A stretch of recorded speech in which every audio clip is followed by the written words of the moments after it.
কবর হচ্ছে পরকালের প্রথম স্তর, প্রথম বিপদ। ভাই না জামিন হোক ফাবাদ আইসরমিন হোক। মানুষ যদি কবরে বেঁচে যায় তাহলে এরপরে যত স্তর আছে সব সহজ হয়ে যাবে। মানুষ যদি কবরে বাঁচতে না পারে তাহলে এরপরে যত স্তর আছে সব আরো কঠিন ও জটিল হয়ে যাবে। কবর যত কঠিন কিয়ামত তার চেয়ে অনেক বেশি কঠিন।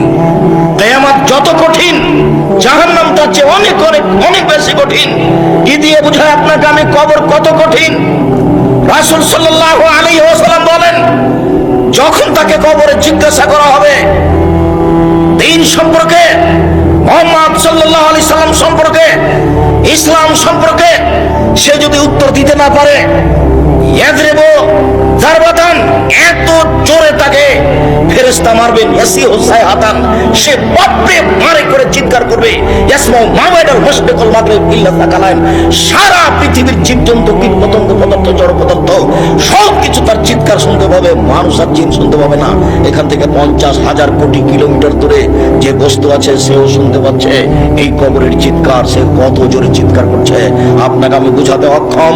মুহাম্মদ সাল্লাল্লাহু আলাইহি ওয়াসাল্লাম বলেছেন, যে মারে সে চোখে দেখে না, যে মারে সে কানে শোনে না, যে মারে সে ফেরেশতা, তার রং বিভিন্ন ধরনের, কালো নীল, ভিন্ন ধরনের রং, চোখে দেখে না, কানে শোনে না, কোথায় মারছে আর চিৎকার যে করছে ও শুনতে পায় না, যার কারণে তার মারার গতির পরিবর্তন হয় না। মারে যে সে পুলিশ নয়, মারে যে সে মানুষ নয়, সে খায় না, পেশাব করে না, তার সংসার নাই, তার বিবাহ শাদী নেই, তিনি হচ্ছেন ফেরেশতা। প্রথম বাড়িও যেমন শেষ বাড়িও তেমন, এইভাবে তাকে মারতে থাকবে বিচারের দিন পর্যন্ত। রাসূল সাল্লাল্লাহু আলাইহি সাল্লাম বলেন, যে লাঠি দিয়ে মারা হয়, যে হাতুড় দিয়ে মারা হয়, সেই হাতুড় যদি পাহাড়ের উপরে মারা হয় তাহলে ফায়াসির তোরাব, সেটা পাথর হয়ে যাবে, ধুলা হয়ে যাবে, একবারে খান খান হয়ে। পাহাড়ের উপরে মারা হলে পাহাড় ধুলা হয়ে যাবে।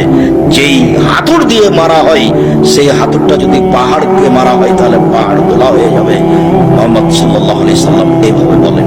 কি দিয়ে বুঝায় আপনাকে আমি কবর কত কঠিন? এখানে চিৎকার করছে, তার কণ্ঠ, তার শব্দ শুনতে পাচ্ছে 50,000 কোটি কিলোমিটার দূরে। যে মানুষ, যে জীবজন্তু আছে, জিন আর মানুষ ব্যতীত যেই পদার্থ, জড় পদার্থ আছে, সে শুনতে পাচ্ছে। কবরের শাস্তি শুনতে পাচ্ছে গিলাসটা, কবরের শাস্তি শুনতে পাচ্ছে বক্সটা, কবরের শাস্তি শুনতে পাচ্ছে বাল্বটা, কবরের শাস্তি শুনতে পাচ্ছে এই মাইক, সব কিছু শুনতে পাচ্ছে কবরের চিৎকার। কিন্তু মানুষ এবং জিন শুনতে পায় না। শুনতে পাইলে সে বাঁচত।